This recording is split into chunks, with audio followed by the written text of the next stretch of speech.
Saudi আরবে তীব্র শীতের নতুন রেকর্ড। তাপমাত্রা নেমে গেছে হিমাঙ্কের অনেক নিচে। দেশটির বিভিন্ন অঞ্চলে ভারী বৃষ্টি, শিলাবৃষ্টি, এমনকি তুষারপাতের মতো বিরল দৃশ্যও ধরা পড়েছে।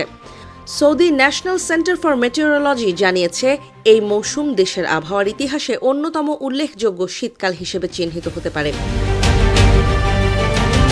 সর্বশেষ প্রকাশিত এক পরিসংখ্যান ভিত্তিক প্রতিবেদনে সংস্থাটি জানায়, গত 4 দশকের শীতকালীন তাপমাত্রার ট্রেন্ড বিশ্লেষণ করে দেখা গেছে 1985 থেকে 2025 সাল পর্যন্ত শীতকালে একাধিকবার শূন্যের নিচে নেমেছে তাপমাত্রা।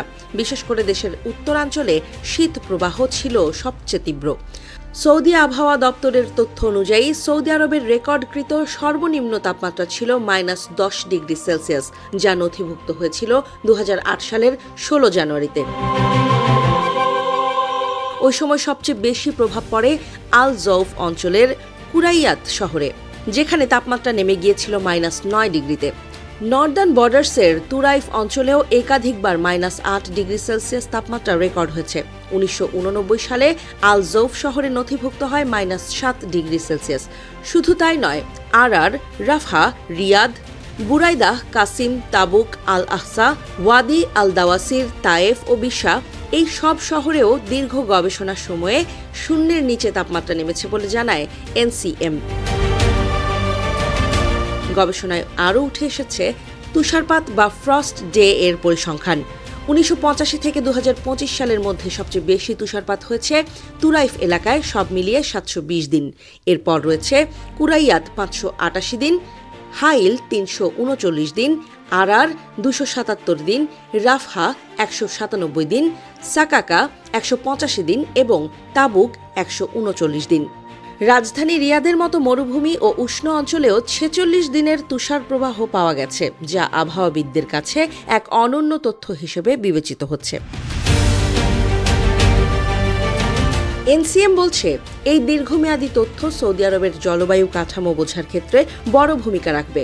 একই সঙ্গে জনগণকে জলবায়ু পরিবর্তন ও পরিবেশ সংকট সম্পর্কে সচেতন করতেও সহায়তা করবে। এদিকে সাম্প্রতিক আবহাওয়ার পূর্বাভাস অনুযায়ী জিজান, আসির, আল বাহা, মক্কা, রিয়াদ, কাসিম, পূর্বাঞ্চল, নর্দার্ন বর্ডার্স ও আল জৌফ সহ একাধিক অঞ্চলে বজ্র, ঝড় ও শিলাবৃষ্টির সম্ভাবনা রয়েছে। কিছু এলাকায় দেখা দিতে পারে ঘন কুয়াশা। লাল সাগরে বাতাসের গতি বাড়তে পারে ঘন্টায় 45 কিলোমিটার পর্যন্ত, আর ঢেউয়ের উচ্চতা 2 মিটার ছুঁতে পারে বলে জানিয়েছে এনসিএম। আরব উপসাগরেও দিনের শেষে বাতাসের গতি আরও বেড়ে যেতে পারে। এই তীব্র শীত ও বৃষ্টিপাত একদিকে যেমন স্থানীয় বাসিন্দাদের ভোগান্তি বাড়াচ্ছে, অন্যদিকে উত্তরাঞ্চলে এটি পরিবেশ ভিত্তিক পর্যটনে নতুন মাত্রা যোগ করেছে। শীতল আবহাওয়া, সবুজ হয়ে ওঠা প্রাকৃতিক দৃশ্য এবং তুষার আচ্ছাদিত ভূমি উপভোগ করতে ভিড় করছেন দেশি বিদেশি পর্যটকেরা। জনপ্রিয় হয়ে উঠছে শীতকালীন ক্যাম্পিং, হাইকিং ও নেচার ট্যুরিজম। স্থানীয় প্রশাসন জানিয়েছে, পর্যটকদের নিরাপত্তা ও প্রাকৃতিক পরিবেশ সংরক্ষণে ইতোমধ্যে জোরদার করা হচ্ছে নজরদারি। এরই মধ্যে হাইল অঞ্চলের বিভিন্ন এলাকায় ভারী বৃষ্টি ও শিলাবৃষ্টির কারণে খালবিল উপচে পড়েছে। কোথাও কোথাও সৃষ্টি হয়েছে জলাবদ্ধতা। আগামী কয়েকদিন পরিস্থিতি আরও পরিবর্তিত হতে পারে বলে সতর্ক করেছে আবহাওয়া দপ্তর।